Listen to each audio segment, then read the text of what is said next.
Kang Kasani, cerpen karya Kiai Haji Mustofa Bisri. Mendengar cerita-cerita tentang tokoh yang akan aku ceritakan ini, baik dari ayah atau kawan-kawannya seangkatan di pesantren, aku diam-diam mengaguminya. Bahkan seringkali aku membayangkannya seperti Superman, Spiderman, atau si pesulap Mandrake. Wah, seandainya aku berkesempatan bertemu dengannya dan dapat satu ilmu saja, lambungku selalu. Ayah maupun kawan-kawannya selalu menyebutnya Kang Kasani. Tak ada yang menyebut namanya saja. Boleh jadi karena faktor keseniorannya atau karena ilmunya. Kiai Mabrur, guru ngaji Quran dan salah seorang kawan ayah di pesantren, paling bersemangat bila bercerita tentang Kang Kasani. Aku dan kawan-kawanku paling senang mendengarkannya. Apalagi Kiai Mabrur bila bercerita tentang tokoh yang dikaguminya itu, acap kali sambil memperagakannya. Misalnya, ketika bercerita bagaimana Kang Kasani dikeroyok para begal, Kiai Mabrur memperagakannya dengan memperlihatkan jurus-jurus silat. Kang Kasani itu pendekar yang ilmu silatnya komplit, katanya tengah-tengah. Yang saya peragakan itu jurus silat Cibadak, jurus yang digunakan Kang Kasani membekuk 7 begal yang mencekatnya di perjalanan. 7 orang dan Kang Kasani sendirian. Bayangkan, kami sendiri, saya dan beberapa kawan yang berminat, setiap malam Jumat dia ajari jurus-jurus silat dari berbagai cabang. Tapi mana mungkin bisa seperti dia. Dia itu bahkan mempunyai ilmu cicak. Bila sedang bersilat bisa menempel dan merayap di dinding. Ayah sendiri sering juga bercerita tentang Kang Kasani, tapi tidak dengan memperagakannya seperti Kiai Mabrur. Gak tahu dia itu ilmunya dari mana, kata ayah suatu hari ketika sedang bercerita tentang kawannya yang disebutnya Jaduk itu. Di samping menguasai ilmu silat, ilmu hikmahnya aneh-aneh. Hanya dengan merapalkan bacaan aneh, campuran bahasa Arab dan Jawa, dia bisa membuat tidur seisi musola. Pernah dia menjadi tontonan orang sepasar gara-gara dia dihina penjual lombok. Lalu lombok 1 pikul dimakannya habis. Dia tidak apa-apa, tapi penjualnya kemudian yang ngurus. Kata kawan-kawannya, dia juga bisa memanggil burung yang sedang terbang di udara dan ikan di dalam sungai. Kata Kiai Mabrur, Pak Kasani juga bisa menghilang. Betul ya? Tanya saya. Ayah tersenyum dan pandangannya seperti menerawang ke masa lalu. Pernah beberapa kawan diajarinya ilmu harimau. Entah apa, pokoknya ilmu untuk menghilang. Mereka disuruh puasa 7 hari lebih. Artinya bukannya hanya dengan nasi tanpa lauk apa-apa, lalu ada 1 malam lebat. Semuanya tidak boleh tidur sama sekali. Ayah juga ikut. Ayah berhenti sejenak, tersenyum-senyum sendiri. Mungkin terbawa kenangan masa lalunya, baru kemudian melanjutkan ceritanya. Dari sekian orang yang ikut program harian itu, hanya ayah yang gagal.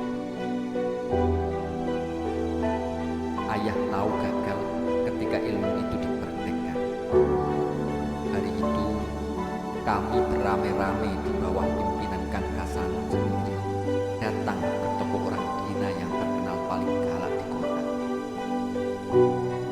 Kang Kasanun berpesan, siapapun di antara kami yang nanti di toko masih melihat orang lengkap dengan kepalanya, jangan sekali-kali mengambil sesuatu, karena tanda bahwa kami sudah benar-benar hilang, tidak terlihat orang, ialah apabila kepala semua orang tidak tampak. Dan ingat, kata Kang Kasan, kita tidak berniat mencuri, tapi mengamalkan ilmu. Jadi, ambil barang seadanya dan yang murah-murah saja. Ayah berhenti lagi, tersenyum-senyum lagi, baru sejurus kemudian melanjutkan. Saya lihat waktu itu kawan-kawan ada yang mengambil sabun, ada yang mengambil potlot, sisir, minyak rambut, dan lain-lain. Mabrur, guru Quranmu itu malah sengaja mengambil manisan yang terletak persis di depan Cina pemilik toko yang galak itu. Anehnya, baik si pemilik toko maupun pelayan-pelayannya seperti tidak melihat apa-apa. Setelah mengambil barang-barang itu, kawan-kawan ngeloyor begitu saja dan tak ada yang menegur. Saya malah yang ditanya Kang Kasanun, kenapa saya tidak mengambil apa-apa? Saya menjawab bahwa saya masih melihat kepala semua orang yang ada di toko. Jadi, sesuai pesan Kang Kasanun sendiri, saya tidak berani mengambil apa-apa. Sampean kurang mantep sih, komentar Kang Kasanun. Memang, terus terang, waktu itu sebelum menyaksikan sendiri adegan di toko itu, saya tidak percaya ada ilmu halimunan. Ada orang bisa menghilang.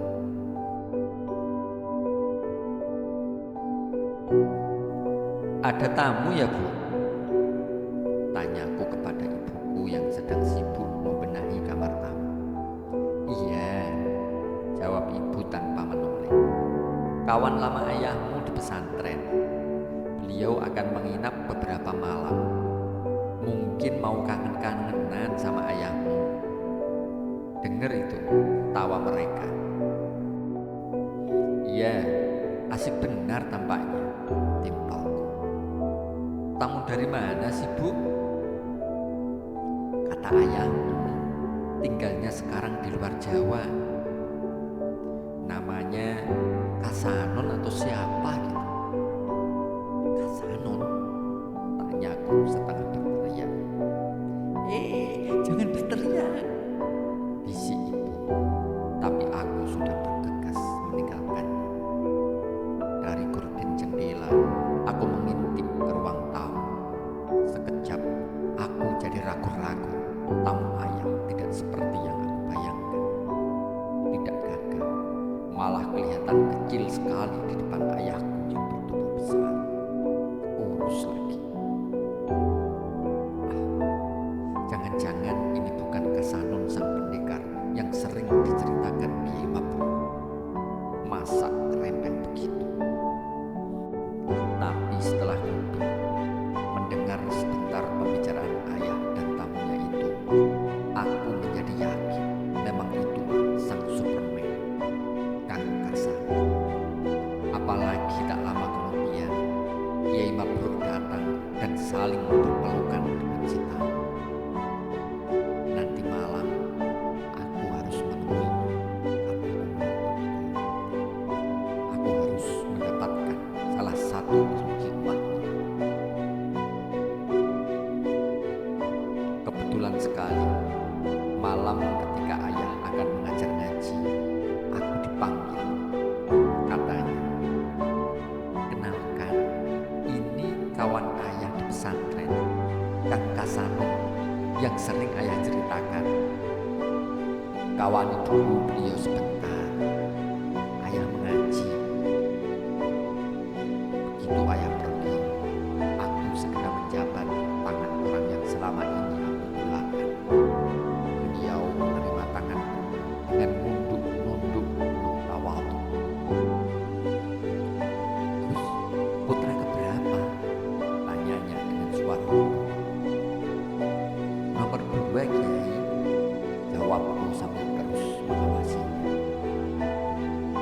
panggil saya Kiai, katanya bersungut-sungut. Saya bukan Kiai.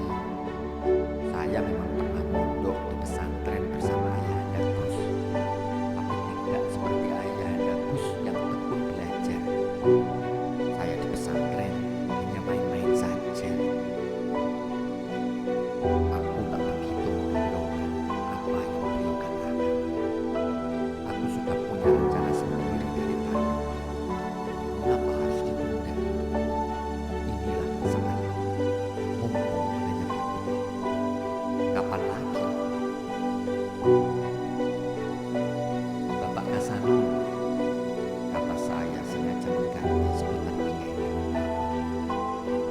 Sebenarnya saya sudah lama mendengar tentang Bapak, baik dari ayah maupun yang lain. Sekarang mumpung bertemu, saya mohon sudilah kiranya Bapak memberikan ijazah kepada saya, barang 1 atau 2 dari ilmu hikmah Bapak. Mendengar permohonanku, tiba-tiba tamu yang sejak lama aku harapkan itu menangis. Benar-benar menangis sambil kedua tangannya menggapai-gapai. Jangan Gus. Gus, jangan terperdaya oleh cerita-cerita tentang Bapak. Apalagi kepingin yang macam-macam seperti yang pernah Bapak lakukan. Biarlah yang menyesal Bapak sendiri. Jadilah seperti Ayahanda Gus saja. Belajar, ngaji yang giat. Dulu Ayahanda Gus pernah sekali ikut dengan kegilaan masa muda Bapak, tapi gagal. Mengapa? Bapak rasa karena Ayahanda Gus memang tidak serius. Beliau hanya serius dalam urusan belajar dan mengaji. Dan sekarang, lihatlah Bapak dan lihatlah Ayahanda Gus. Ayahanda Gus menjadi kiai besar, sementara Bapak lontang-lantung seperti ini. Kawan-kawan Bapak yang dulu ikutan Bapak mendalami ilmu-ilmu kanuragan seperti ini, rata-rata kini hanya jadi dukun. Ini masih mendingan. Ada yang malah menggunakan ilmu itu untuk menipu masyarakat dengan mengaku-ngaku sebagai wali dan sebagainya. Orang awam yang tidak tahu mana bisa membedakan antara karomah dan ilmu sulapan seperti itu.